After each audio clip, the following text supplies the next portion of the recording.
50 लाख रुपए तावान के लिए दो दोस्तों मोहम्मद इलियास और जर मोहम्मद को अगवा कर लिया गया। नौशहरा के इलाके आशुराबाद अमानगढ़ से किसने इन्हें अगवा किया और कैसे आए ये वापस, आइए देखते हैं। ये है सूबा खैबर पख्तूनख्वा का शहर नौशहरा। यहाँ की आबादी 3 लाख से जायद है। यहीं से एक सड़क तख्त भाई से होकर मालाकंड, बेंगोरा, बहरेन और कालाम जाती है। ये तमाम तफरीही मकाम कुछ साल पहले तक सयाहों के लिए इंतहाई कशिश का बायस थे।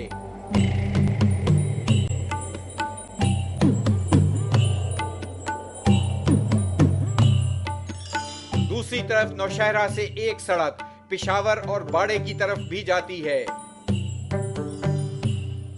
बाड़ा एक वक्त स्मगल शुदा चीजों के लिए मशहूर था। यहाँ किसी की जान या माल को कोई खतरा नहीं था।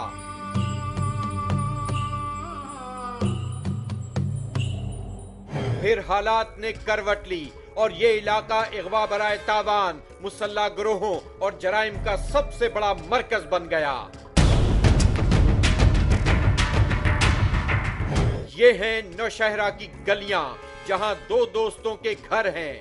इनके नाम हैं मोहम्मद इलियास और जर मोहम्मद। 29 नवंबर 2010 के रोज ये एक ऐसे हादसे का शिकार हुए जिसने इन दोनों के घर वालों को हिला कर रख दिया। माएं रोती रहीं और बीवियां इंतजार करती रहीं, मगर उनकी किसी ने ना सुनी।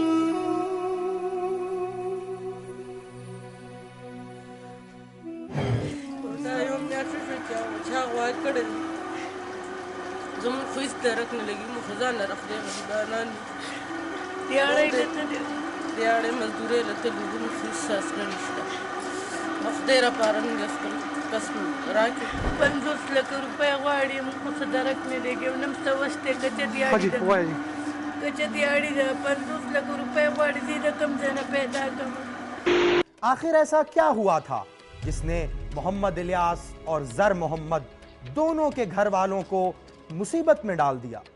ये दोनों दोस्त इलाके की एक घी मिल में मुलाजिम थे।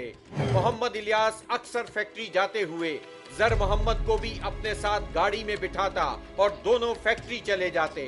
29 नवंबर 2010 पीर के रोज दोनों दोस्त घर से मोहम्मद इलियास की गाड़ी में निकले। सुबह का वक्त था। आज फैक्ट्री जाने की बजाय उन्होंने बाड़े में अपने एक दोस्त से मिलने का फैसला किया और वो अपने दोस्त के पास बाड़े पहुंच गए।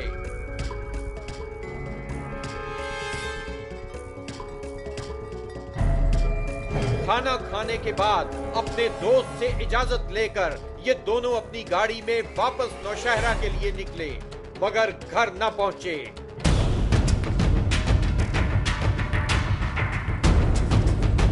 दोनों के घर वाले उनके आने का इंतजार करते रहे। परी पीपल पाडता की मंडी वाहली देव दे दला सपंग मानी दा शिवराना शिवला हुकूमत न जंग दार अगर चिंग सर दोस्त मदद की जंग दोनों तावानो शुदगो। उनके घर वालों के मुताबिक दोनों की किसी से दुश्मनी नहीं थी। मोहम्मद इलियास के 6 और जर मोहम्मद के 5 मासूम बच्चे हैं। अगले दिन सुबह दोनों के घर वाले पुलिस थाना अज़ाखेल पहुंचे ताकि मोहम्मद इलियास और जर मोहम्मद के अगवा की रिपोर्ट दर्ज करा सकें, मगर उन्हें उस वक्त मायूसी का मुंह देखना पड़ा जब थाने वालों ने पर्चा दर्ज करने की बजाय उल्टा इल्जाम लगाया कि वो दोनों मुनशियात के स्मगलर हैं। ये सुनते ही घर वालों को यकीन हो गया कि पुलिस इस केस को दर्ज करने के लिए तैयार नहीं है। इसीलिए वो इल्जाम लगाकर उन्हें बगैर किसी कार्रवाई के रुखसत करना चाहती है। ये खबर मीडिया में आने के बाद हुकूमत भी जाग पड़ी। मीडिया में आने के बाद वजीर आला खैबर पख्तूनख्वा और वफाकी वजीर दाखिला ने इस केस की रिपोर्ट तलब की, मगर ये मामला फिर सर्द खाने में डाल दिया गया। ये वो आबादी है जहां दोनों के घर हैं। अगर ये दोनों स्मगलर थे तो उन्हें ऐसी आबादी में रहने की क्या जरूरत थी। ये जर मोहम्मद का घर है जिसकी दीवारें उसकी गुर्बत की कहानी सुनाती हैं। उसका आबाई घर सवात में है, लेकिन मेहनत मजदूरी के लिए वो अमानगढ़ के इलाके आशुराबाद में अपनी फैमिली के साथ इस किराए के मकान में रहता है। 2 दिन बाद मोहम्मद इलियास के भाई को एक पैगाम मिला जिसमें बताया गया कि इन दोनों को बाड़े से तालिबान के एक हामी ग्रुप ने अगवा किया है। अब इनकी रिहाई के लिए 50 लाख रुपए तावान देना होगा।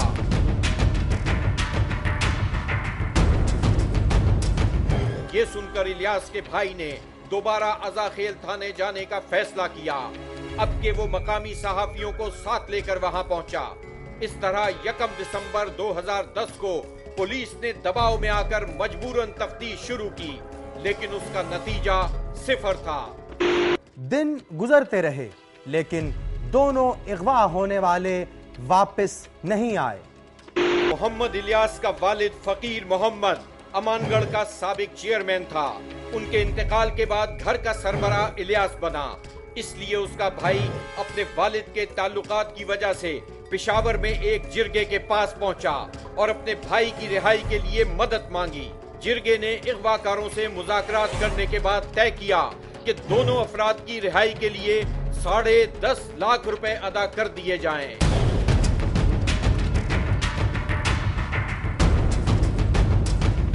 क्या इन इलाकों में वाकई कानून और इंसाफ बेबस है, या पुलिस इन अगवाकारों के साथ मिली हुई है?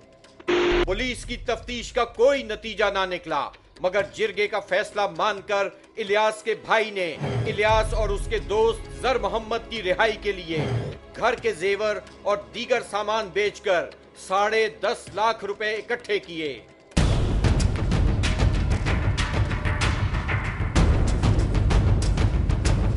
7 जनवरी 2011 को पेशावर में एक डॉक्टर के जरिए तावान अदा कर दिया गया। तावान लेने के बाद दोनों अगवा होने वालों को कार समेत छोड़ दिया गया।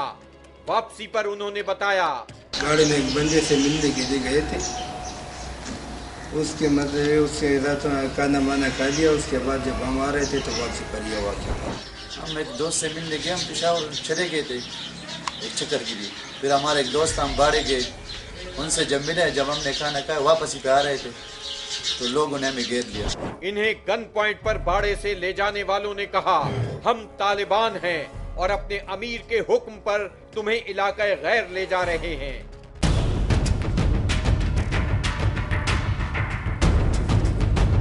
जिस नामालूम जगह पर गार में उन्हें रखा गया, वहां ये अकेले नहीं थे।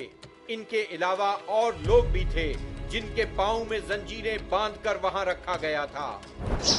4 बंदे सादिखाना के थे और 3 बंदे ये स्वाद के थे और 3 बंदे मोहम्मद इंजित के और 1 बंदा जो है वो बाड़े का था। उन्होंने जो इंकिशाफात किए वो इन इलाकों में हुकूमत की बेबसी और कानून नाफिज करने वाले इदारों की बेबसी का मुंह बोलता सबूत है। वक्त तो बहुत बुरा गुजरा है। ये उधर उसके लोग होते हैं, हमारे व्यवसाय उधर जाते हैं बाड़े में, तो उसके उनके लोग होते हैं, उनके साथ भी। अगर अगवा होने वालों को तावान के बगैर रिहाई न मिल सके और वो अपने ही वतन में अपनों के हाथों लुटते रहें, तो उन्हें कौन इंसाफ फराहम करेगा? क्या उनके दिन आराम से गुजरते थे? बहुत मुश्किल तरह ये गुजरा है, क्योंकि बाहर से 42 दिन उसने हमने रखा है एक गार में। कितने अफसोस की बात है, थाना अज़ाखेल की पुलिस ने इस अगवा को मानने से साफ इनकार कर दिया और इल्ज़ाम लगा दिया कि अगवा होने वाले मनशियात के स्मगलर हैं। बस ये तावान तो बस जो होना है वो तो हो गया, लेकिन हमारे ये है कि वो लोगों ने जो हम पे इल्ज़ाम लगाया था, लेकिन हम तो मजदूर कार है, शमागी में मजदूरी करते, 88 से इधर स्वाद से आए हुए इधर रह रहे। अज़ाखेल पुलिस का किरदार न सिर्फ इस केस में मशकूक है, बल्कि इन इलाकों में होने वाली ऐसी वारदातों में वो भी हिस्सेदार लगती है। रिहाई पाने वाले अफराद की तरफ से वहां पर मौजूद बाकी लोगों की निशानदही के बावजूद हुकूमती मशीनरी क्यों खामोश तमाशाई बनी हुई है? क्या अरबाबे इख्तियार इस इंतजार में हैं कि उनके अपने अहले खाना में से कोई अगवा कर लिया जाए ताकि उनकी गैरत जाग सके और वो अपने इख्तियारात को इस्तेमाल करते हुए अगवाकारों की कैद से अपनों के साथ दूसरों को भी आजाद कराएं। वो पहाड़ और गार अपने ही वतन में मौजूद हैं जहां अगवा होने वालों को रखा जाता है। फिर हुकूमत की बेबसी क्या जाहिर करती है? क्या कानून नाफिज करने वाले इस सिलसिले में कोई हिफाजती कदम उठाएंगे या खैबर पख्तूनख्वा की पुलिस अपना फर्ज समझते हुए इन अगवाकारों को उनके अंजाम तक पहुंचाएगी, या फिर लोग अपनी मदद आपके तहत ही तावान अदा करके रिहाई हासिल करते रहेंगे? ब्रेक के बाद देखिए लुटेरों की लूट से कैसे हो छूट मुश्तरी होशियारबाज।